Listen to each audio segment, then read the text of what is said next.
Caros irmãos e irmãs, de fato nós estamos hoje num domingo em que especialmente nós rezamos pelas mães. Quem teve a oportunidade de acompanhar uma pequena transmissão que foi feita sexta-feira pela nossa paróquia, deve ter acompanhado lá a homenagem que nós procuramos fazer para as mães. Dentre as muitas surpresas da noite, que nós trouxemos para vocês, reservamos para vocês que nos acompanharam, havia também lá um pequeno relato que explicava um pouco o significado do Dia das Mães, lembrando que desde a cultura grega ainda, Grécia Antiga, Roma Antiga, já se tinha por costume reverenciar a figura da mãe.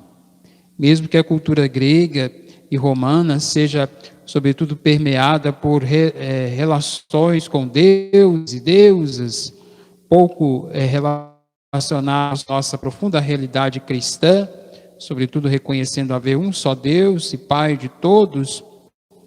Apesar de toda essa realidade divergente, nós reconhecemos que mesmo lá no bojo da cultura grega, já havia ali um pequeno germe, um pequeno início, uma pequena gênesis daquilo que nós também compreendemos como a importância do reconhecimento daquelas que, do projeto de Deus, nosso Deus, Deus cristão, Deus de nossos pais, Deus que nos criou o gênero humano, homem e mulher, que inclusive no livro do Gênesis vai dizer aos dois, a responsabilidade dos dois, crescei e multiplicai. De fato, há na concepção da vida, uma profunda participação do homem, e como Deus é perfeito em suas ações, e como Deus é perfeito em tudo,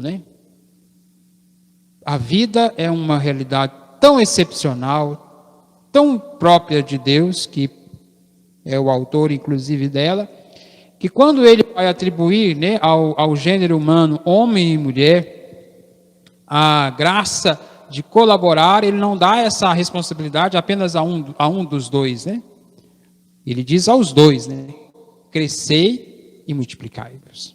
E multiplicai. De tal forma que nessa profunda colaboração dos dois, homem e mulher, Deus faz surgir a vida. A figura da mãe, sobretudo, nos lembra, sobretudo, da gestação, da geração da vida. E, sobretudo, pela sua generosa disponibilidade em não só gerar a vida no seio durante 9 meses, mas depois alimentar essa própria vida com teu próprio seio. E isso é de uma generosidade, de uma doação própria também de Deus. Deus também é assim, Deus também é extremamente generoso. Deus também é capaz de se dedicar à sua obra, à sua criação, à vida. É Deus que é o gerador da vida. E é interessante como, de fato, o Senhor, Ele tem esse dom, essa atribuição, essa característica própria, também presente na figura da mulher, ou da mãe. Sobretudo da mãe, que como gênero humano, concede a graça de gerar a vida, e ao fazê-lo isso, torna uma verdadeira colaboradora do projeto de Deus. Que tem outra atribuição ao Pai, também relacionada com Deus, sobretudo aquele que no seu íntimo, no seu coração, possui, essa força vital, que uma vez sendo também generoso, é capaz de gerar vida. Mas hoje os papais estão de lado, Hoje é dia das mamães. Então que nós possamos dar aí uma boa ênfase a essa presença de Deus na figura da mulher, da mãe, que sobretudo geradora de vida, também é geradora de afetos importantíssimos para nós. Nós precisamos, de fato, experimentar desses afetos. Eles são tão importantes e marcantes na nossa vida, que normalmente são eles, talvez, os únicos sentimentos e afetos aos quais nós dificilmente esquecemos. A gente esquece de praticamente quase tudo. Mas dificilmente esquecemos do afeto, carinho, dos gestos de uma mãe. Nós não só não esquecemos, como sentimos uma imensa falta, né?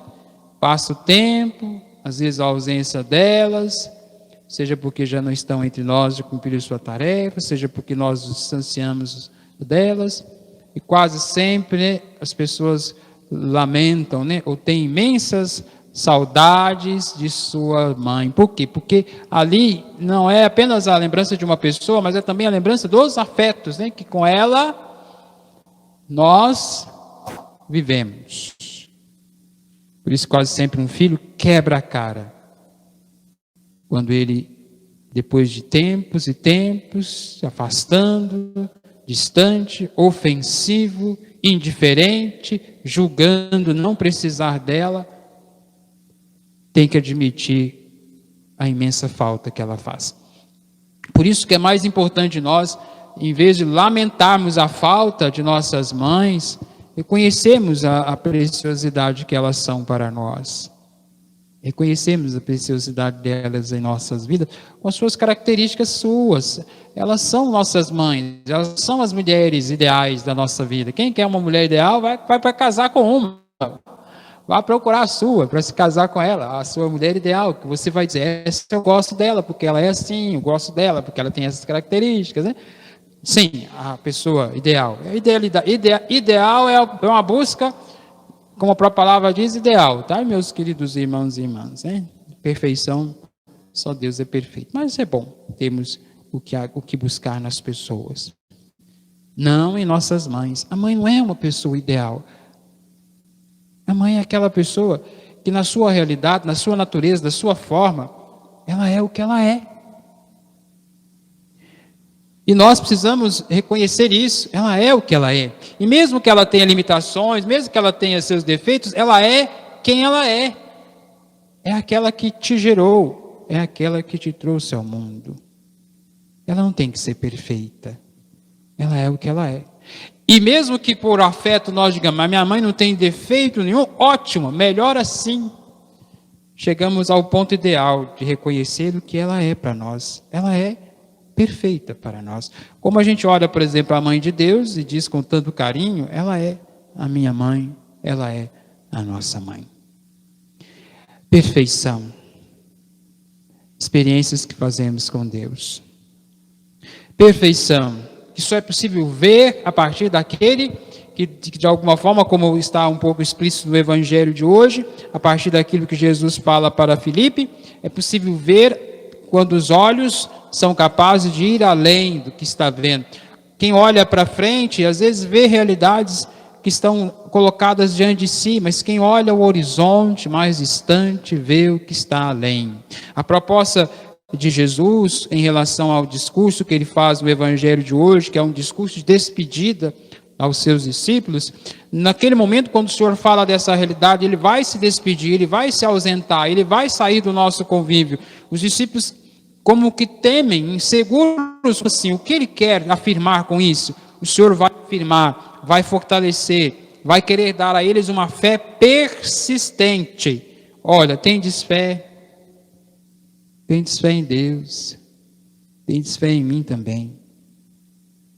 O Senhor está a falar de uma despedida, mas o Senhor está a olhar no horizonte que Ele quer que eles olhem também. Na casa do meu Pai há muitas moradas, vou preparar lugar para vós, e quando tiver ido preparar-vos o lugar, voltarei e vos levarei comigo, para que onde eu estiver, estejais também vós. E para onde eu vou, vós conheceis o caminho.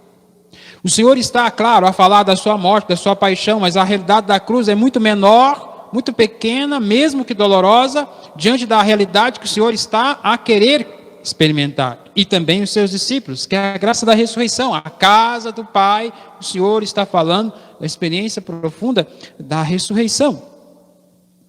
E, sobretudo, é isso que o Senhor quer que motive o coração dos discípulos. Quer que eles tenham um olhar para a frente, mas que eles vejam o horizonte.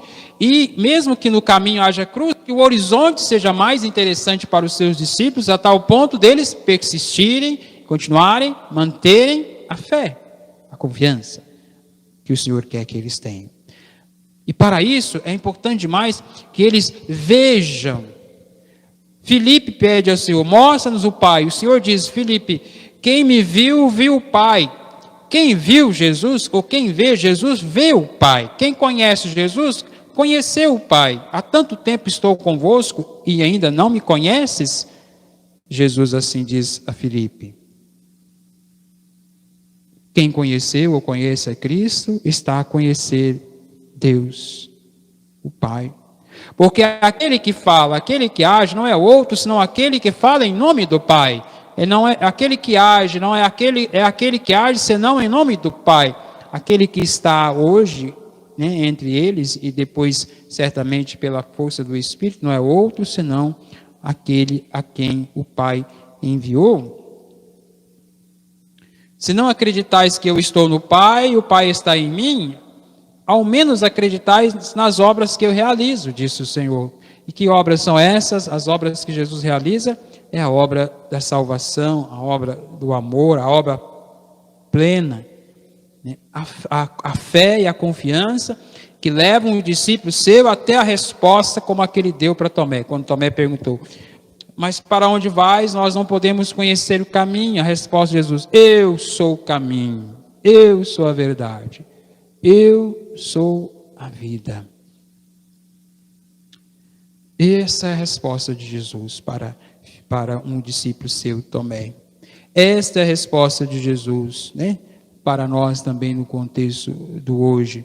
Quando, sobretudo, nós para chegarmos a esse lugar do horizonte de Jesus, para que nós possamos reconhecer e ver como a realidade do Pai, para que nós possamos perceber as obras, permanecer no caminho que é Cristo Jesus, permanecer na fé nele, nas obras dele, confiando nas coisas que ele nos pediu para acreditar.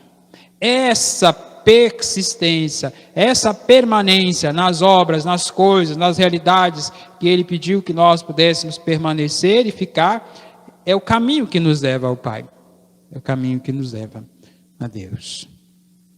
Que o mesmo Espírito que suscitou na igreja a necessidade de outros, além dos apóstolos, como vimos na primeira leitura, sobretudo mostrando a dinâmica do Espírito de Deus, que conduz a comunidade para o caminho do Pai, sobretudo na assistência às viúvas que estavam, de certa forma, discriminadas, porque eram de origem gregas, que essa sabedoria do Espírito de Deus, essa presença constante de Jesus no coração da igreja, ajude nós, nossa igreja, nosso povo, nosso tempo, a descobrir as obras de Deus, como permanecer nelas e qual o caminho seguro que nos leva ao encontro do Pai.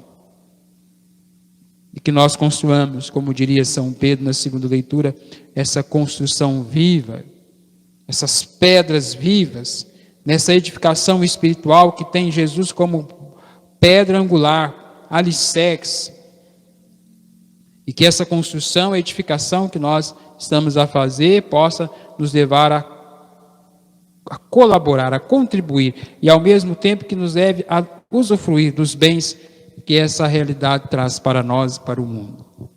A exemplo do que ensinou Jesus aos seus discípulos, ao exemplo do que ensina a igreja em nossos tempos, a exemplo do que nos ensina nossas mães do cotidiano de nossas casas. Empenhados nas obras de Deus, alcançaremos a graça de chegar também a Deus.